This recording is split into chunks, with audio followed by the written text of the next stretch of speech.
안녕하세요, 엘스키입니다. 스키를 타려 하는데 모르는 것 많고 왜 이렇게 장비는 또 비싼 건지, 오늘은 스키 초보자분들이 많이 궁금해하시는 질문들을 가져와서 거기에 대한 답변을 드릴게요. 제 개인적인 생각이 들어간 거라 다른 분들과 다를 수도 있습니다. 질문은 어떤 게 있냐? 부츠 플렉스는 어느 정도로 해야 하나요? 강습을 한 번도 안 받아봤는데 이번에 레슨을 받아보러 갑니다. 수준은 어느 정도라고 해야 될까요? 스키 길이는 키보다 좀 작게 가는 게 맞을까요? 스키 추천 부탁드려요. 각 턴에 적합한 스키는 어떤 게 있나요? 키 작은 여성 스키 사이즈는 어떤 건가요?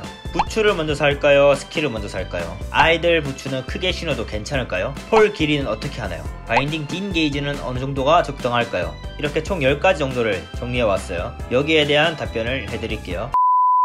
첫 번째, 부츠 플렉스 어느 정도로 해야 하나요? 부츠 신었을 때 발 아프면 진짜 발 부셔버리거나 스키 타기 싫어집니다. 그만큼 스키를 타기 위해서는 부츠가 편하고 내 발에 딱 맞아야 하는데요. 우선 부츠 플렉스가 뭐냐? 이 플렉스 아닙니다. 플렉스란 부츠의 단단함을 이야기합니다. 숫자로 단단함을 표시하는데 보통 50에서 130까지 있어요. 숫자가 높을수록 더 단단하고요. 반대로 숫자가 낮을수록 말랑하겠죠. 부츠의 플렉스가 높을수록 스키어의 실력이 높은 사람들이 탑니다.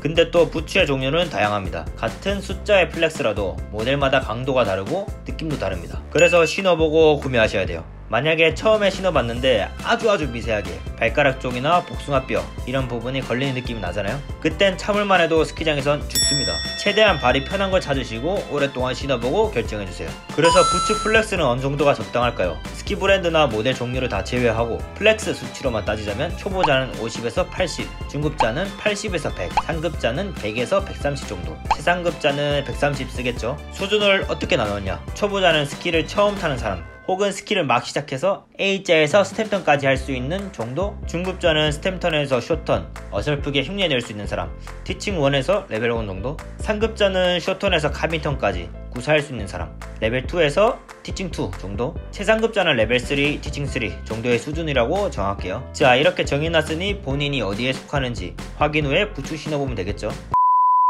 두 번째, 강습을 한 번도 안 받아봤는데 이번에 레슨을 받아보려고 합니다. 수준은 어느 정도라고 강습 선생님한테 이야기해야 될까요? 본인이 3년을 탔던 5년을 탔던 10년을 탔던 강습을 한 번도 받아보지 않았다면 기초부터 타셔야 됩니다. 레슨을 받는다는 것은 이쁘게 타고 싶어서, 즉 잘 타고 싶어서겠죠. 눈밥만, 여기서 눈밥은 짬밥 같은 겁니다. 믿고 중급자 수준이나 상급자 수준이라고 말하는 분들이 열에 9명이다. 근데 막상 타는 거 보면 체중 이동 정확하게 안 됩니다. 전경 자세 정확히 안 나옵니다. 그렇기 때문에 기초부터 다시 탄탄하게 만들어서 타야 합니다. 그래서 스키 레슨 전에 본인 수준을 이야기할 때 스키는 어느 정도 탔지만 레슨은 한 번도 안 받아봤기 때문에 기초반으로 가야 할 것 같습니다 라고 하시면 됩니다. 세 번째, 스키 길이는 키보다 좀 작게 가는 게 맞을까요? 이게 스키의 용도에 따라 다른데 일반적으로 회전 계열 스키를 탄다는 가정하에 말씀드릴게요. 남성은 165cm, 여성은 155cm로 회전 계열에서 가장 긴 길이입니다. 회전 반경은 11m에서 14m까지 다양합니다. 회전 반경은 스키 밑부분에 R이라고 적혀 있습니다.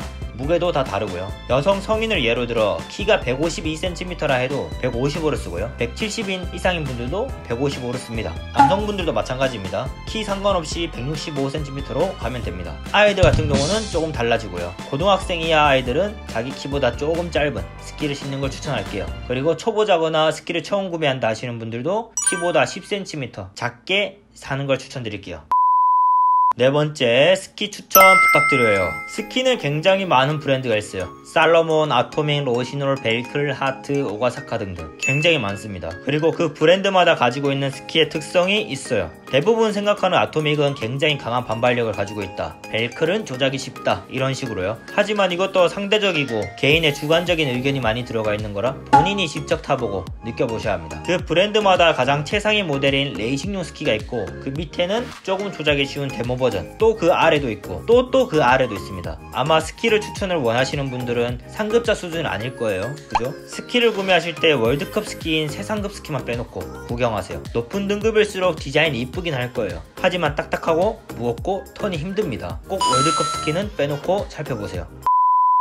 다섯 번째, 각 턴에 적합한 스키는 어떤 게 있나요? 스키는 크게 회전, 대회전, 올라운드 이렇게 세 가지로 구분할 수 있어요. 모글 프리스타일 스키도 있지만 빼놓고 이야기할게요. 우선 회전 스키는 보통 11m에서 14m 정도의 회전 반경을 가지고 있습니다. 가장 짧은 스키로 우리나라의 초보자부터 최상급자까지 모두 탈 수 있는 스키예요. 스키 길이가 짧으니까 그만큼 회전 반경이 줄어듭니다. 회전 반경이 줄어든다는 거는 그만큼 회전력이 좋다는 거겠죠? 회전 스키는 주로 쇼턴이나 카빙 둘 다 적합하게 사용할 수 있습니다. 처음 구매를 할 때는 저는 회전 스키부터 타고 어느 정도 실력이 뒷받침되면 회전 반경이 길어지는 스키를 도전하라고 말합니다. 대회전 스키는 보통 회전 반경이 21m에서 27m까지 있어요. 회전 반경이 긴 만큼 고속 주행의 안정감을 느낄 수 있는 스키예요. 하지만 쇼턴이나 짧은 턴을 타기에는 무리가 있습니다. 초보자분들은 대회전 스키는 나중에 꼭 구매하세요. 어느 정도 실력이 쌓여야만 탈 수 있어요. 그러면 나는 쇼턴도 타고 싶고 고속 주행의 카빙도 타고 싶다 라고 하는 분들은 올라운드 스키가 적합합니다. 올라운드 스키는 회전 반경이 회전과 대회전 그 사이로 보통 16m에서 19m 정도 됩니다. 그래서 스키를 조작하기도 대회전보다는 비교적 쉬우면서 카빙턴을 타기에는 큰 무리가 없는 올라운드 스키도 많이 탑니다. 만약 레벨 1이나 티칭 1을 취득하려 한다면 스키는 회전 스키만 있어도 돼요. 레벨 2나 티칭 2도 마찬가지입니다. 근데 레벨 3나 티칭 3를 취득하려 한다면 거기서부터는 장비빨 내세워야 됩니다. 각 종목에 맞게끔 스키를 선택해서 타야 하기 때문에요.